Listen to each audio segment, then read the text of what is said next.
തിരുവനന്തപുരം മുതലപ്പുഴയിൽ വീണ്ടും മത്സ്യബന്ധനത്തിന് പോയ വള്ളം മറിഞ്ഞു. വള്ളത്തിലുണ്ടായിരുന്ന 3 പേരെ രക്ഷപ്പെടുത്താൻ കഴിഞ്ഞു. ഇതിൽ ഒരാളുടെ നില ഗുരുതരമാണെന്ന് അറിയുന്നു. സലീം മാലിക് തിരുവനന്തപുരത്ത് നിന്ന് തത്സമയം ചേരുന്നു. Good morning Saleem Malik. ഈ മുതലപ്പുഴ ഇപ്പോൾ ഒരു വലിയൊരു കീറാമുട്ടിയായിരിക്കുകയാണല്ലോ, പറയൂ വിവരങ്ങൾ.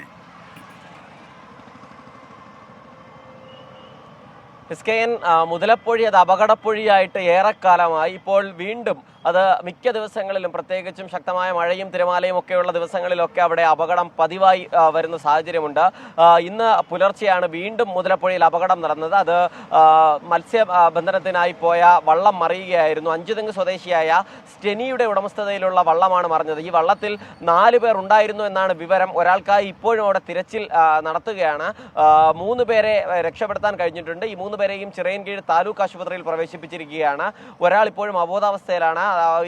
ആ നിലയിലുള്ള ഗുരുതരമായ പരിക്കുകൾ ഉണ്ട് താനും. ഈ 4-ാമനായുള്ള തിരച്ചിലും അവിടെ ശക്തമായി. മത്സ്യത്തൊഴിലാളികൾ തന്നെയാണ് ഈ തിരച്ചിലിനൊക്കെ നേതൃത്വം നൽകുന്നത്. സാധാരണഗതിയിൽ മുതലപ്പുഴയിൽ തിരയിൽപ്പെട്ട് വെള്ളം മറിയുന്ന ആ സ്ഥലത്ത് തന്നെയാണ് ഇത്തവണയും അപകടമുണ്ടായത്. അതിശക്തമായ തിര, ഒപ്പം മഴ എന്നിവയാണ് ഈ അപകടത്തിന് കാരണമായി വിലയിരുത്തപ്പെടുന്നതും. Thank you Saleem Malik. വിധി ദിനത്തിൽ 24 മാജിക് ജൂൺ 4-ാം തീയതി ചൊവ്വാഴ്ച രാവിലെ 5 മണി മുതൽ 24-ൽ.